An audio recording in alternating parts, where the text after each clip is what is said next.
Hello and welcome to Illumination Podcast with Nick and Kizma. I'm Nick, and today we are bringing it home with part 3 of accessing your gifts, your talents, and your magic. Part 3 is all about owning it. Hello and welcome to Illumination Podcast with Nick and Kizma, bringing you ancient wisdom for modern day success so that you can have the mindset to get your life and business set. As always, thank you for tuning in. And if you're new to the podcast, take a quick second to hit the subscribe button in iTunes, SoundCloud, or Stitcher.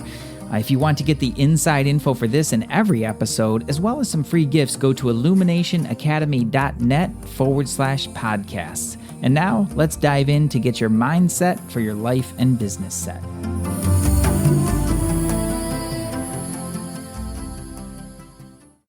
Hello there, Kizma. Hello.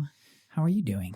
I'm doing really well. I'm excited to talk about owning our gifts, talents, and magic. Yeah, I'm excited about this topic as well. It's a little bit different. You know, the first episode we were diving into identify, and the second was more like activating it in our energetic DNA, but Starting owning to it. get out of our own way a little bit. Too. Yeah, for sure. Definitely getting out of our own way. If you didn't listen to that episode, go back.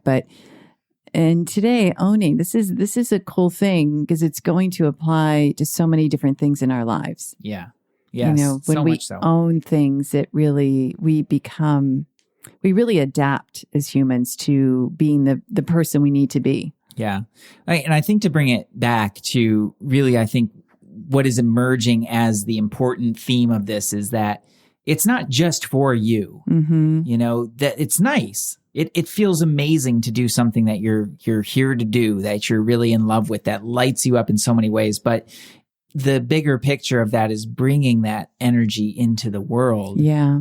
And contributing it into the lives of others. Mm-hmm. That makes this such a bigger picture and so important, you know, in order to truly access your full potential. Well, whenever we're at the highest and best of ourselves, whenever we have more joy, happiness, energy, whenever we are coming from the creative mind as opposed to the competitive mind, we're being way more of service to the entire planet. Yeah. So it's kind of like if everyone sparkled just a little bit brighter, if everyone had a 1% increase in their vibe, it shifts the planet. It really does. Yeah. And I think that it's really interesting that the words that keep coming up through this series are happiness, our joy, our love, you know, sparkle, creativity, magic, all of those things, all of these words. But what's interesting is that I was looking up some polls and a Harris poll was polling for happiness. And only 33% of Americans said they were happy. Aww. Isn't that sad? Aww. I mean, I don't know. I don't know how that measures up against the world overall, but to me, it's like, okay, well, there's a solid 2/3 of folks out there who not happy, who are looking at their lives and ticking the box that says, yep, not really. Yeah. And I think that's sad. We want that to change. We do. And that's part of what this series is about. For sure. Because when you step into that, all those other things are there for you. Happiness, Right. joy, sparkle, love, magic. Yeah. It's like we were talking about, what's that dream? You know, when you let your imagination run and you think about the thing you love to do and getting all the limiting beliefs out of the way and just doing it in some way, shape, or form, however big or small, it lights us up. Yeah. Yeah, it really in does. a really good way. And I think this conversation about owning it is important because this is really where you bring it into your life in a more significant way. Mm-hmm. Like, sure, any of us can kind of take off and go find it in a moment, you know, whatever that thing might do. Maybe you have an amazing night out with your friends and it's just happy and joyful and fun and all those cool things. And then you wake up the next day and you're back in the old stuff, right? Or maybe like, you know, I sat down with the watercolors and found that, okay, well, that was a cool experience for me. But if I don't make sure that I have systems in my life that allow me that space to do those things, well, that was a one-off and it was a beautiful moment for what it was. But as far as really bringing that into life, well, you know, there's so much more to be had that's not being accessed. There's a choice and there's a discipline. And here, before we hit record, we were talking about what happens when we as humans do not own our gifts, our talents, our magic. Right.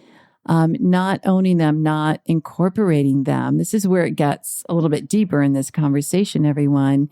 We start to build up congestion. Yeah. Part of our soul becomes sad because we're not doing this thing that we really secretly want to do, or the thing we know we want to do and we're not doing enough of it. Mm-hmm. And so energy wise, we build congestion. This can take someone into resentment.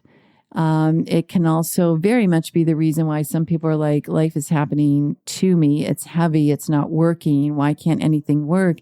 So that congestion and then the burden, the heaviness of not really being in the gift and the flow and utilizing it will bring the entire human down. Yeah. And I don't mean to sound dramatic, but it can also get into the physical body. Oh, sure. Yeah. So we look at this, it's like, it's almost a medicine for happiness, right? It's to go out and be in that creative mind and that expressive mind and to own the gifts. Yeah.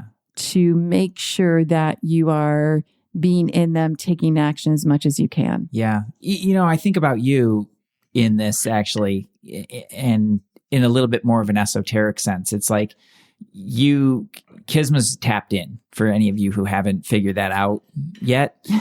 Book forthcoming. But she's a tapped in individual. And imagine if you didn't listen to that guidance. Oh, there have been times when I did and I got very sad. Yeah.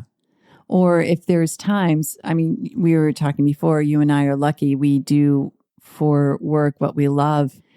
Days off are nice, but if too much time goes by where I'm not working with a client or teaching a course, I don't like it. Yeah.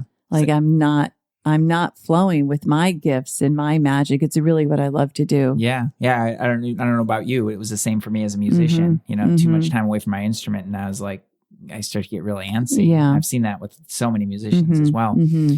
But what it sounds like, this is the signs to look for in your head. Like you mentioned, that congestion or just that heaviness. Another one that shows up a lot is confusion. Yeah. Oh, I don't even know where to start, or I don't know what to do. I don't know.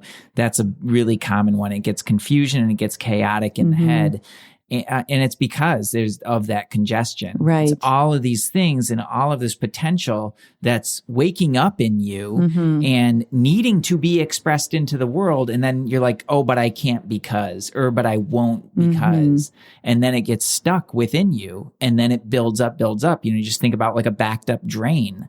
That's exactly what's happening in your head and in your energy when you don't do this. That's a really great way to put it. And then you do that over a long period of time. And what happens energetically is that it actually even embeds deeper into your system. And that's where Kisma mentioned with some of the health, where it can show up in health things or burnout.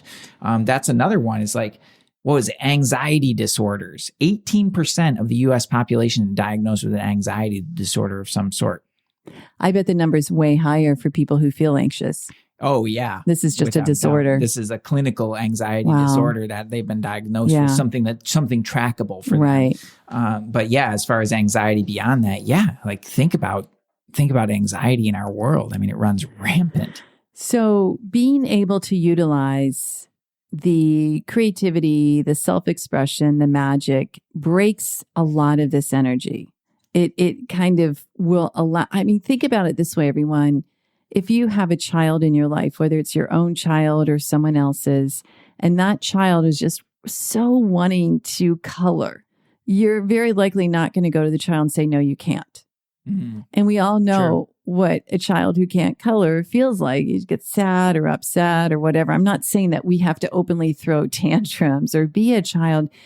There is a need for this creativity and this expression and this happiness. Yeah. Well, there's a part of you that will be throwing a tantrum. Yeah. You'll just hold it down, repress it. And then that's where the congestion comes. And that's where it feels like a burden. Yeah. Yeah. And that's another piece of this that I looked at. 7% of adults have experienced a major depressive episode in the past year. That's a challenge. I'm not surprised. Again, I bet that number is higher. And I think, we're all searching out there. We don't, we get honest, we don't want to wake up feeling depressed. Yeah. Yet there's so much that can spiral one down because we're living in a very busy, noisy world. So being willing, it's really having the courage and the vulnerability to grab onto those dreams and those gifts It's your lifeline. It's what pulls many people out of the quicksand. Yeah. It's not, you're right. It's a busy, chaotic world. It's not easy all the time for people to pull themselves out of that and into something different. Right. There's a vortex. You mentioned social media before we hit record as well. And some really interesting thoughts on that. Well, I think social media, why do we start looking at social media? We're looking for an outlet. We're looking for connection. We might be looking for creativity. It depends what your feed shows. But if you're on Instagram and you're seeing a lot of, posts on painting or makeup or write something, like you've been searching for creativity. It's also why Instagram and Pinterest are so big, because people are looking at these beautiful pictures and images. So we've been seeking this. We've been void of really having this creative essence in us and this magic. Social media is a great way to get the fix. The dilemma is it is still outside of us. Yeah. And it can become a habitual way of being distracted and not tapping into what we really want to do. Yeah. That action of being in our magic and that action of owning our own gifts. Yeah, I think there's an incongruence as well, as like trying to live the social media life. Mm-hmm. The really attractive part about it is here's my blank canvas. Right. I can paint my image to the world in whatever way that I choose with this social media. And then that becomes your facade. Right. But what's going on below the surface is often such a different story. Yeah. That's one of the beautiful parts, I think, of the work that we do, is getting to be able to see behind that into people's lives and into their beings about what's really going on below the surface. And I don't know about you, Kisma, but for me, I haven't necessarily noticed a huge difference between people who are in startup phase or in some struggles and people who are really, really successful. There's every and everywhere in between, people have things going on below the surface that take them out of that and are, some pretty deep inner conflicts. Absolutely. In fact, sometimes having bigger businesses making more money can actually amplify the challenges and the problems. Right. So wherever you are, you're not alone. Yeah. Right? You are not alone. Absolutely true. But one of the beautiful things about that, and in the work that we do, is helping people to reconnect with these parts of themselves. Right. And automatically certain things and many things in their lives start to clean up. Mm-hmm. Agree. Energetically, I think about it as setting up a self-cleaning system. When you're letting that congestion happen, when you've got potential and gifts within you and you're not taking action on it, and you're creating that congestion, that's stagnant energy, and stagnant energy is just like stagnant water. It gets dirty, right? And it can't flow. But when that river can flow, it starts to clean itself a little bit better. Really does. That's a great way to put it. The channels start flowing. Everything starts to move. Your body becomes more healthy. You become more bright. You have more access to energy when you need it. It's not necessarily an overnight thing. There's a process to it. But getting that going, just getting it started, that's a big part of it. It's the other piece, a lot of the great spiritual teachers, as we've talked about before, and certainly how we work with people, the negative thoughts and negative thinking are really detrimental to one's mental, emotional, and physical health. And there's case study again and again and again of someone who's living in negativity will end up being so congested, so depleted that it hits their physical body. It'll get in the joints and the tissues, creating all sorts of issues. Yeah. So what we're talking about with this exploration and activation and ownership of your gifts and your talents and your magic is getting out of the negative thought flow and into the awe thought flow. It's sort of like that mind of wonder and of excitement and of expression.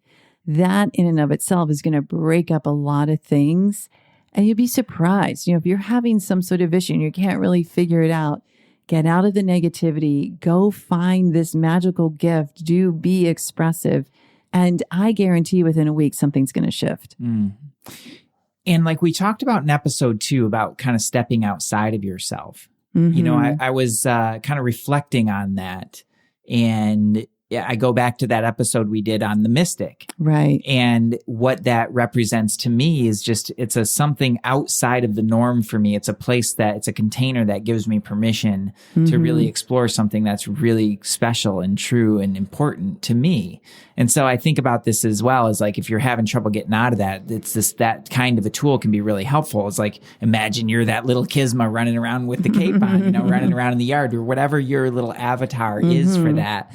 When you can step out of yourself and into something a little bit different, you start to create a shift. Right. Now, the purpose of this episode is really about sustaining that. Yeah. Because it's not so difficult to create a shift. You can do it. And in that moment, it will be an uplifting experience. Yes. It'd be something that reminds you of a deeper level of who you are. And that's wonderful. But how many times do people have that? And then they wake up the next day and it's back to the same. Right. So a one-off isn't going to do it. One-off isn't going to do it. That's the ownership piece. Yeah, you really have to own it. The ownership. I'm not saying quit your jobs and ignore your family and start painting for hours or sing, but do something. Come alive. This is all about coming alive. Well, that's interesting. Another thing that I took away from that watercolor experience was that it doesn't take a lot. It doesn't. We did watercolors. I mean, you get some decent paper and you have a thing of paints and jars of water and just typical brushes. Yeah. It doesn't take a lot. And it's really about creating the time and embracing it and getting out of the stories. Yeah. Yep. So you mentioned before this idea of discipline and systems and tribes. So I was thinking for those of you out there that want to find like a system, if you're interested in the energy healing and the energy world, you definitely want to contact Nick about his certification, Energy Mastery. You can reach him at info@sourcemovement.com or find him on Facebook. That's one way to really step into some of those healing gifts and definitely have a system and process to use. If you're looking for a tribe, like if you're a spiritual geek, philosophical geek, come on over to Facebook, Codes of Consciousness. That's my free group. I've got a ton of free videos in there, a lot of higher thought people. You can find that by going to kismaawake.com/groups. Or you might be interested in the ashram, which is more of a higher level, small group where we meet twice a month and really dive into the higher teachings. Those are just a few things that might light you up. Yeah. And I'm so glad that you mentioned that, because there are some things in this that can seem a little counterintuitive as far as sustaining the discipline. Yeah. But we want to create, what you want to do is create a container for it so that you can express those things, a safe place and a responsible way to express those things into your life. Right. And like we said, the one-offs are nice, but they don't really feed you over the long term. Yeah. And we want you to be fed over the long term. And one of the key components of that is discipline. Yeah. You need consistency in order to do that. And in order to have consistency, you must have discipline. Yeah. Discipline is not a bad word. Discipline, it's like the banks of a river. It allows that water to flow and not get all off on the side streams. It really does bring freedom. Yeah. For me, that looks like just blocking the time out on my calendar. Here's the time when I'm going to work on that music project I've been thinking about. Here's the time where I'm going to head out of my normal environment and head out into a coffee shop and just do some writing. Yeah, that's good. Or like we talked about in the first part of the series is grab some friends. Yeah. And make a commitment to do different things for each of the friend, once or twice a month. There's creative ways to be creative. There's creative ways to access your magic. The real piece is being willing to bring it into your life as part of your life. Yeah. Yeah. That's really important. And we had just, a couple of people we wanted to mention that have done this at a very high level. I mean, look at Richard Branson. Yeah. Right. He's got Necker Island. He's got airlines. I don't even know all the things that he does, but it's pretty impressive. And he's definitely feeding a creative spirit in much of it. Yeah, he's a guy who he might not talk about it But if you look at him and look at how he does his world, you can tell that he's a guy who understands energy. He understands how that works. You know, a colleague of mine is at Necker with him, where a group of entrepreneurs just goes and hangs out with him. They do all these kind of different things, and he takes these trips, and he's always around that creative spirit, right? Because that's something that feeds him, and he sets his life up in a way that he has what feeds him. Right. And being a part of those environments is part of that. It's not a drain on him. I don't know. I've not been personally. I've only heard from secondhand, but from what I understand, sure, there's a limit as well where, you know, too much. He has other parts of his life that he has to do. But he's there, and then he steps away from it. And so he has the opportunity to be fed, and then also to feed that into other areas of his life, which I think is super cool. And I would gather that he's been doing that for a long time to build the success that he has. Bill Gates has a very interesting practice where he has 2 weeks every year, separate, where he goes out to his cabin and he's completely alone to study, to read, to contemplate. There's one assistant that serves him meals, but this is his retreat. And I love that. You know, some people will be like, that seems boring. So it depends on what feeds you. But that's a way of him bringing in his magical gifts. Yeah. Of really being able to tap into his brilliance. I'll bet he comes back with some new insights Absolutely. And ideas. For sure. But what an important way to like cut out the noise. Yeah. You know, for somebody like that who's, you know, in that kind of a world, in the tech world that moves so fast. I mean, being able to cut out the noise seems important. Absolutely. And that, you know, that's actually an important part of the discipline, I think, is cutting out the noise. You know, where lots of times, like you said, people just kind of, we start kind of mindlessly scrolling. Or we get really caught up in the news and the political drama and all these things. It really becomes an addiction. It does. And you think about like, okay, you know, maybe for a certain amount of people, the creative part of, you know, putting together an argument, expressing that argument in a Facebook thread and, you know, having a dialogue like that, sure, that might really light you up. But I'm guessing that a lot of people are getting sucked into that, and that's not really their gift. That's not really their magic. It's not really what they're here to do. And it winds up just draining them. Draining, right. You're looking for creativity, but you're getting drained. You're getting drained. Yeah. So what I mean, this has been so much fun, and I would love to hear from some of you what those gifts and talents and magic and how you decided like to take the great leap and bring it into your life. And if you're finding yourself not sure and stuck, one of the best places to start is turn off your phone and go take a walk in nature. Really like separate from social media, separate from electronics, and go outside and reconnect with Mother Nature. Or if you know what it is you want to do, schedule it now. Bring it in. Is it a weekly? Is it a monthly occurrence where you get to feed your soul? Yeah, it reminds me of an exercise called an artist date. It was something from that book, The Artist's Way by Julia Cameron.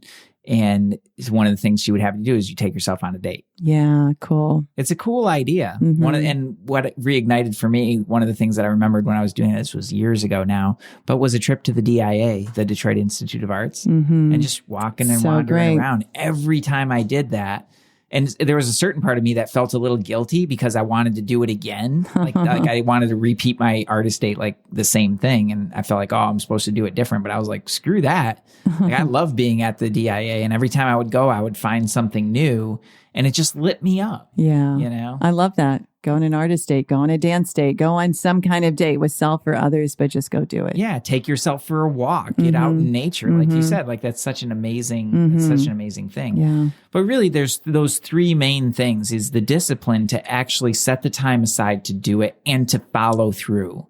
Recognizing behind that is not just because I'm supposed to do this thing. It's because that's where you're going to find a part of yourself and parts and pieces of yourself that have been hiding out for a really long time, and latent energy that's just locked up there, that's so wanting to get out and so trying to find a way, but it just needs a little love and it needs a little time and space to do that. Well, it takes the discipline to create that container for it. Yeah, absolutely. The second piece is for sure tribe.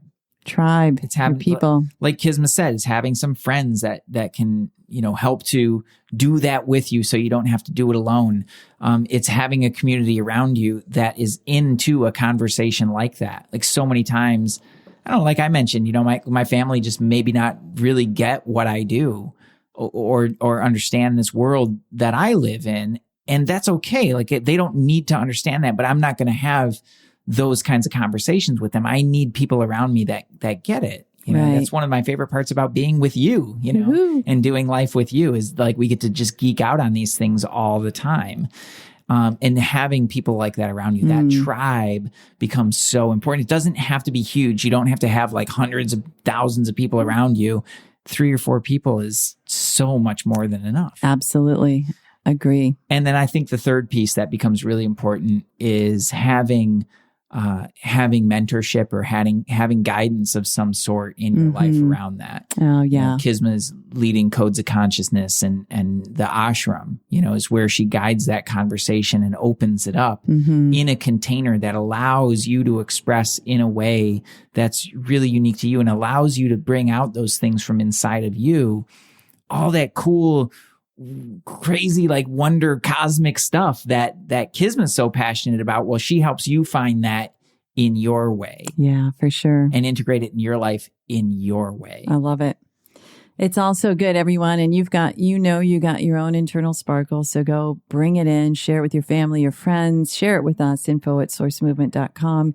And please feel free to pass this episode along to someone who might enjoy it. Give us a little rating review on iTunes, find us on Spotify, all those things. But most importantly, do you. Do you, everybody. Peace. Namaste.